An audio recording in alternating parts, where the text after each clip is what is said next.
Well, good morning. Good morning. Live from Orlando. We're here for spring break week and finishing it up here today in beautiful, sunny Florida. Inside an amazing hotel, the Renaissance Hotel, which might be a Marriott. I don't really know, but it's there's one in Albany and there's a couple here in Orlando. This one is near SeaWorld, but it's beautiful, incredible.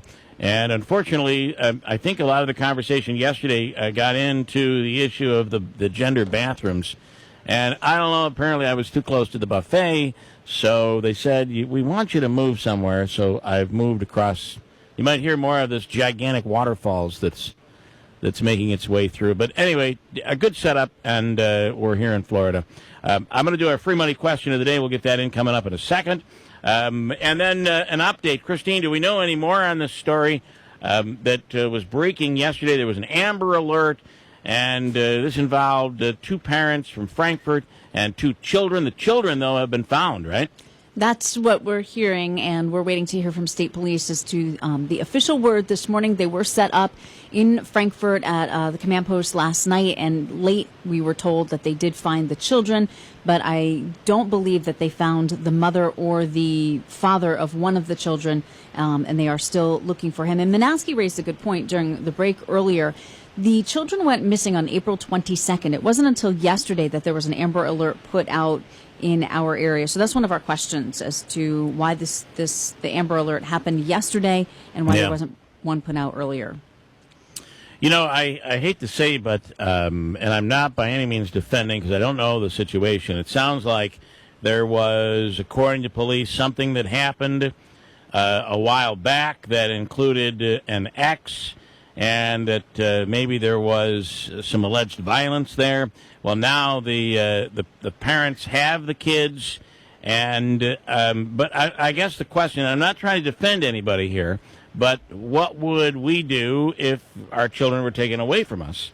You'd probably try to find a way to keep them, right? Right. And so, that was this. What you're referring to is what happened with Herkimer Social Services. Herkimer County Department of Social Services was putting in an order to have custody suspended for the mother, and when they came back to serve that order, she was gone. It was a judge, a family court judge, that made that decision.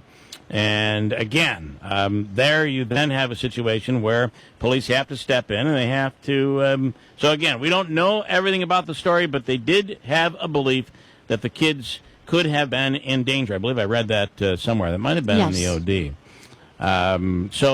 Anyway, what we do know is, according to police overnight, that the Amber Alert is off, but the parents are still missing, according to the latest report we've gotten from police here this morning. All right, what else do we have? We mentioned that Match Game is coming back, and pretty excited about that because I'm a big Match Game fan. It's cool game. And of all people to host it, though, I'm not sure. I love the fact that it is Alec Baldwin, but it is, and that'll be coming back starting in June. It'll be on ABC and it'll run through the summer.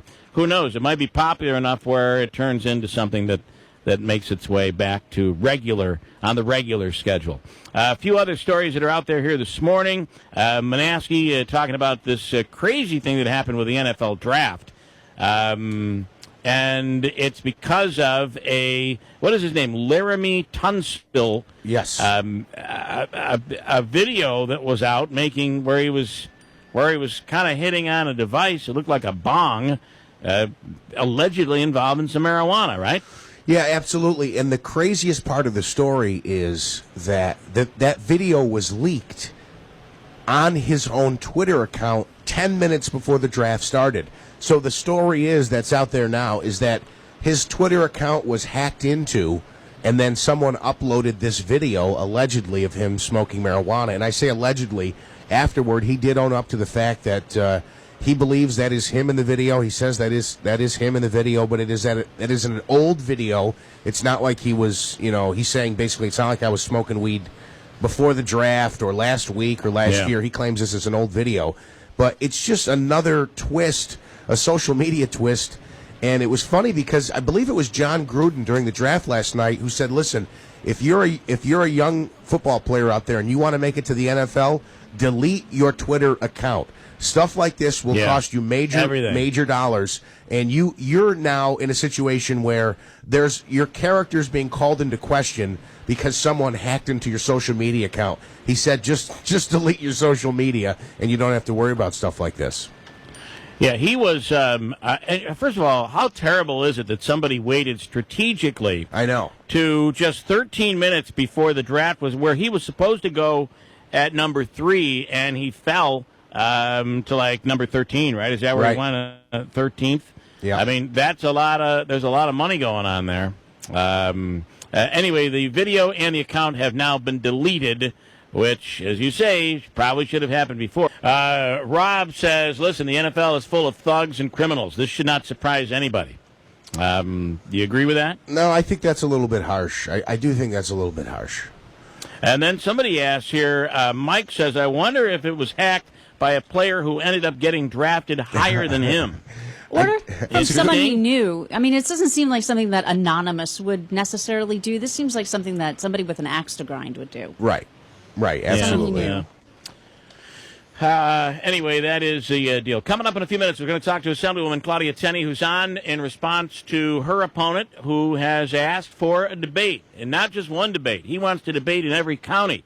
And this is interesting. We'll talk about it when we come back, because so far nobody has wanted to debate Assemblywoman Tenney, and this would come as a bit of a surprise when you think that he's out there and he's calling for a debate, almost treating Claudia Tenney as if she is the incumbent. We'll speak with the Assemblywoman coming up in a few. We'll talk about it a bit when we come back. And a free money question of the day, your chance to win $100, $200, or $300 in cash. Let's take caller 5 right now and give you a chance to win here. 736-0186.